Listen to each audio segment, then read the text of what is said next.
제1차 세계대전의 서막을 연 전쟁사 탑5의 전투입니다. 참모형 장군이었어요. 전선에서 싸워본 경험이 없었습니다. 그런데 군대는 공격이야. 빨리 가서 공격하란 말이에요. 생각조차 못한 한 방을 날린 겁니다. 타넨베크 전투의 결정적인 순간은 자그마치 소름이 끼쳤다.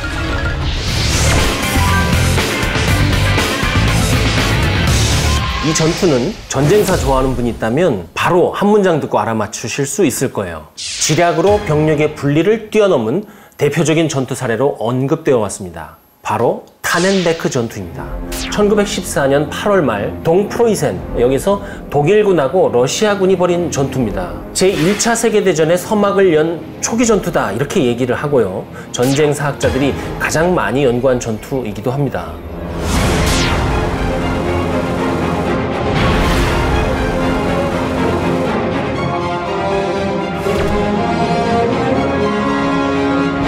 타넨베크 전투는 19세기의 발명품인 전쟁 계획에 의해서 준비된 그런 전투거든요. 두 명의 독일군 총참모장 알프레드 슐리펜, 헬무트 몰트케 장군, 이 두 사람이 장장 10년에 걸쳐서 작성한 전쟁 계획이 대프랑스 러시아 동시 전쟁 계획이거든요. 이 계획의 핵심은 이렇습니다. 서부 프랑스 방면으로는 공격을 하고 동부 러시아 방면으로는 견제한다.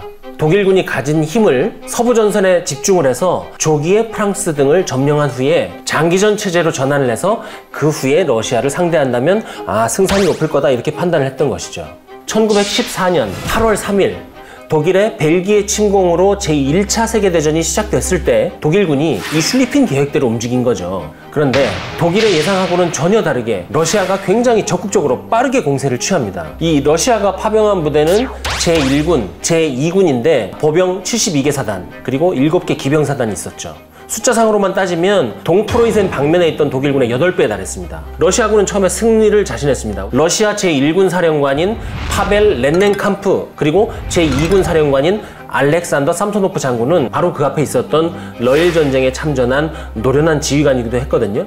독일군 총참모부는 굉장히 당황했죠. 하지만 어떻게 합니까? 주사위는 이미 던져졌잖아요. 그래서 처음 계획대로 독일 제8군을 보냅니다. 제8군 사령관은 막스밀리안 프리트비츠라는 사람인데 65세 고령이었어요. 그리고 사실은 참모형 장군이었어요. 전선에서 싸워본 경험이 없었습니다. 하지만 동프로이센 출신이기 때문에 목숨을 걸고 싸울 것이다 이렇게 기대를 해서 이 사람을 총사령관으로 삼은 거예요. 그래서 이 러시아가 8월 13일에 총공격 명령을 하달합니다. 그러면서 작전 목표는 독일군 제8군을 격퇴하고 동프로이센을 점령한 뒤에 서프로이센과 실레지엔으로 진출해라. 그런데 이 러시아의 작전이 초장부터 의도대로 되지 않습니다. 우선 부대가 뜻대로 움직이질 않아요. 2주 만에 보냈으니까 교육훈련, 군기강, 군수보급 상태가 나쁠 수밖에 없죠. 그리고 무엇보다 러시아 제1군과 러시아 제2군은 동프로이센 중앙에 마주리안 호수를 두고 각각 북쪽, 남쪽으로 나눠서 진격을 하죠. 전 전선에 걸쳐서 동시에 공격을 하다 보니까 병력을 분산시켰는데 이것이 오히려 이동 속도를 느리게 만듭니다. 이런 가운데 독일 제8군은 러시아 제1군이 8월 15일부로 국경을 넘어서 군빈넨 쪽으로 접근하고 있다는 보고를 받습니다. 이 방금 군빈넨 말씀드렸잖아요. 이것은 동프로이센의 서쪽, 남쪽으로 이어지는 교차점이었어요. 독일군 제8군 사령관 막스밀리안 프리트비츠 장군은 예와 지휘관들에게 이렇게 명령을 내립니다. 교전하지 말고 일단 러시아군을 내륙으로 끌어들여. 시간을 벌자. 그런데 독일군 제1군 단장 헤르만 프랑수아, 이 사람이 정말 소문난 고집쟁이, 그리고 이 사람 항상 하는 얘기가 있어요. 군대는 공격이야. 남자는 바위, 뭐 이런 것처럼 군대는 공격이라는 강력한 신념을 가지고 있었어요. 그래서 어떻게 했겠습니까? 그냥 공격해버립니다. 남자는 바위. 프랑스 장군이 자기 맘대로 공격을 해버린 이날이 8월 15일입니다. 그리고 이 8월 15일이 타넨베크 전투의 결정적인 순간입니다.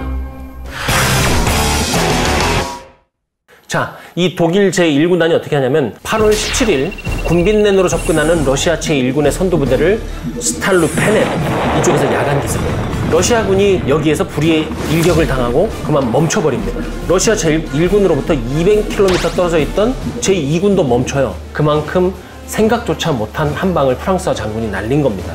이 지연과 정지가 러시아군의 뼈아픈 패착이 되죠. 이때 러시아의 제1집단군 사령관 야코프 질린스키 장군이 알렉산더 삼소노프 장군에게 얘기합니다.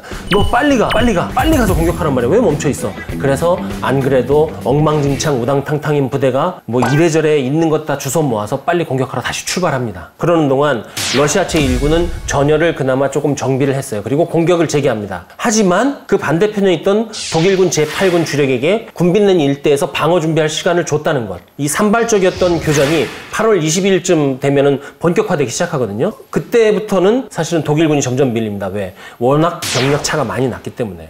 그래서 하루를 버티지 못하고 뒤로 밀려요. 근데 어지간하면 헬무트 몰트케 장군이 거기 좀 지켜라 얘기할 텐데 막스밀리안 프리트비치 장군은 안 되겠는 거예요. 그래서 해임시켜버립니다. 그리고 보불 전쟁 참전자이자 독일군 근대화의 주역이었던 파울 힌덴버크 장군을 보낸 겁니다. 그러는 동안 삼소노프의 제2군은 독일군을 공격하기 위한 준비를 8월 23일 날 마칩니다. 그래서 졸다우 오르텔스버크를 연하는 선상, 이게 한 80km 정도 되거든요. 거기에 대응을 펼쳐요.